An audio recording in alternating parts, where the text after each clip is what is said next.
안녕하세요. 홈가드닝 크리에이터 박상혁입니다.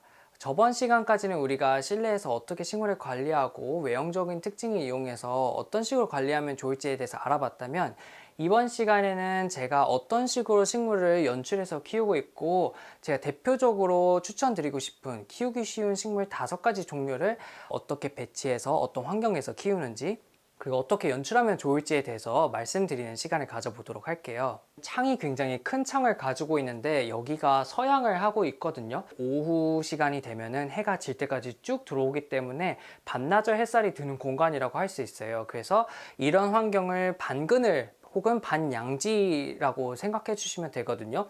그래서 제가 실내에서 식물을 관리할 때 보통 열대 식물들을 많이 관리하는 이유가, 이런 식물들이 원래 울창한 밀림 속에서 자라던 식물이다 보니까 반그늘 반양지에서도 충분히 살아갈 수 있는 식물들이거든요. 그런 식물 중에서 가장 대표적으로 우리가 볼 수 있는 거는 이런 보스턴 고사리가 될 수 있거든요. 보스턴 고사리 같은 경우는 원래 나무 그늘 밑에서 자라던 식물이다 보니까 나무 그 틈새 틈새를 파고드는 햇빛을 받고 자라던 식물이에요. 그래서 굳이 창가 가까이서 키우지 않아도 조금 멀찍이 떨어진 실내에 두고 키워도 충분히 예쁘게 키울 수 있는 식물이기도 하고요. 요거는 이제 보스턴 고사리 중에서 무늬가 있는 무늬 보스턴 고사리거든요. 그래서 자세히 보시면 이렇게 잎에 줄무늬가 있는 것을 보실 수가 있어요. 그래서 별명이 타이거, 이제 호랑이 고사리라고도 하고요. 반그늘 혹은 북향을 가지신 분들께 굉장히 추천드리고 싶은 식물이고요. 물 주는 거는 겉흙이 마를 때 쯤에 주면 좋은데, 만약에 나는 물을 잘 줬는데 보스턴 고사리가 조금 잘 자라지 못해요 라고 하시는 분들은 아마 햇빛이 너무 부족한 곳에 두셨을 가능성이 높거든요. 이 식물이 햇빛이 부족한 것을 견딘다는 거지 거기서 잘 번창한다는 뜻은 아니에요. 그렇기 때문에 만약에 내 보스턴 고사리가 물을 잘 줬는데 잘 자라지 않는다 하면은 조금 더 창가와 가까운 곳으로 조금씩 이동하시면서 키우셔도 좋을 것 같아요. 두 번째 식물도 비슷한 환경에서 자라던 식물인데 조금 더 밝은 환경을 가지신 분들께 추천드리고 싶은 식물이거든요. 립살리스 바키페라라고 하는 식물이에요. 요거는 열대선인장이거든요. 되게 특이하죠. 가시도 없고. 가장 좋은 것 중에 하나가 물을 조금 게을리 주셔도 돼요. 그래서 내가 조금 바쁜 회사 생활을 하고 있다, 근데 식물 한번 키워보고 싶은데 물 주는 거 좀 귀찮다, 햇빛이 잘 들지 않는다 하는 공간이 있을 때는 요 립살리스 종류를 추천드리고요. 특히 이 식물은 꽃이 잘 열리는 편이거든요. 해가 잘 들지 않아도 꽃이 굉장히 화려하게 잘 피는데, 꽃이 지고 나면 이렇게 동글동글한 하얀색 열매들을 맺게 돼요. 그래서 어떻게 보면 보석들이 주렁주렁 달린 것처럼 특별한 식물이 되고, 보통 카페에서 이걸 많이 플랜테리어로 많이 연출하고 있긴 하더라고요.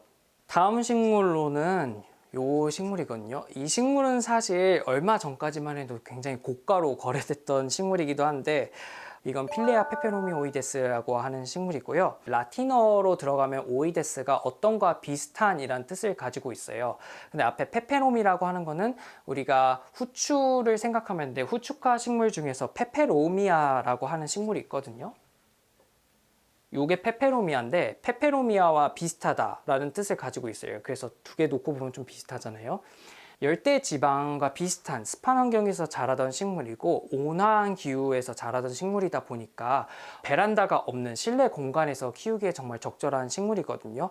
그리고 아까 앞서 말한 이 두 식물처럼 그렇게 해가 많이 들지 않은 공간에서도 충분히 키울 수 있는 식물이기도 하고, 식물 키우는 게 정말 쉬움을 느끼고 싶다면 이 필레아 페페로미오이데스가 좋은 게, 키우는 게 재밌어요. 왜냐면 이 식물이 자체가 알아서 이렇게 밑에 아기 필레아들을 만들면서 번식하기 때문에 이걸 딱 떼서 다른 분들께 선물하기도 좋고, 이 식물 자체를 선물용으로도 많이 요즘에는 하고 있기 때문에 물 주기도 쉽고 햇빛에도 별탈 없는 식물인 이 페페로미아 오이데스도 추천드리고 싶어요.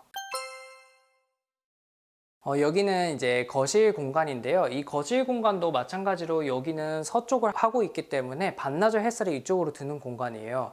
이 공간에서는 좀 만능적으로 제가 추천드리고 싶은 식물은 이 나무입니다. 떡갈 고무나무라고도 하는데요. 이 식물 사실 플랜테리어 잡지라든지 아니면 연예인들이 사는 집을 보면은 한 그루씩 꼭 가지고 있는 식물 같더라고요. 이제 한 그루가 있음으로써 들어오는 그 중심을 잡아주는 역할이 크거든요. 그래서 내 공간에서 딱 한 식물만 키우고 싶다. 근데 좀 강조해서 스테인먼트를 주는 식물을 고른다면 저는 떡갈 고무나무를 추천드리고 싶어요. 자라다 보면은 안에서도 이렇게 새끼 줄기들이 이렇게 나오기도 하거든요. 그래서 외목대라고 해서 하나의 목대를 키워서 줄기를 자꾸 올라가지만 요 끝에서 줄기를 뻗고 형성해서 아주 큰 아름드리 나무로 실내에서도 충분히 감상할 수 있는 식물이고, 제가 보통은 식물을 조금 작게 유지하려고 하지만 이 식물은 커야지 매력이 크기 때문에 크게 관리하고 있는 식물이고요. 마지막으로 제가 추천드리고 싶은 식물은 페페로미아예요.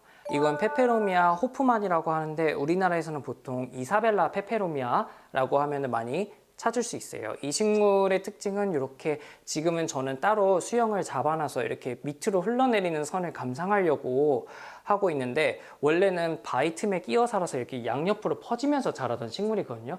립살리스라든지 보스턴 고사리처럼 화분에서 약간 넘쳐 흐르는 느낌으로 키우면은 굉장히 예쁘게 키우실 수 있고, 이 식물은 화분을 크게 쓰지 않아도 되기 때문에 좁은 공간, 좁은 실내 공간 자취하시는 분들께도 정말 추천드리고 싶고, 얘가 양지에서 크든 햇빛이 전혀 들지 않은 북향에서 크든, 심지어 어떤 분들은 인공 조명에 의해서 그냥 화장실에서만 키우시는 분들도 계시거든요. 그만큼 조금 무적인 식물이니까 만약에 내가 식물 똥손이다 하시는 분들은 페페로미아를 조금 추천드리고 싶고, 그 중에서 좀 예쁜 이런 올망졸망한 잎을 가진 페페로미아 호프마니를 추천드리고 싶어요. 이 식물이 만져봤을 때 잎이 조금 단단하고 물을 저장하고 있는 특징을 가지고 있기 때문에 물을 조금 유의해서 관리만 해주신다면 크게 탈 없이 키우실 수 있는 식물이니까, 거실이라든지 침실 혹은 주방처럼 공간 좀 비좁은 공간에서 식물 하나 예쁘게 두고선 키우고 싶다 하면은 요 페페로미아 추천드리고 싶어요. 이렇게 오늘은 제가 침실과 거실을 돌아가면서 대표적으로 제가 추천드리고 싶은 식물 5가지를 보여드렸는데요. 이번 강의 영상을 통해서 여러분들도 식물을 실내에서 가꾸면서 힐링할 수 있는 효과도 노리고, 그리고 내가 조금 더 건강한 식물 생활을 할 수 있는 시간이 될 수 있었으면 좋겠습니다. 영상 봐주셔서 감사합니다.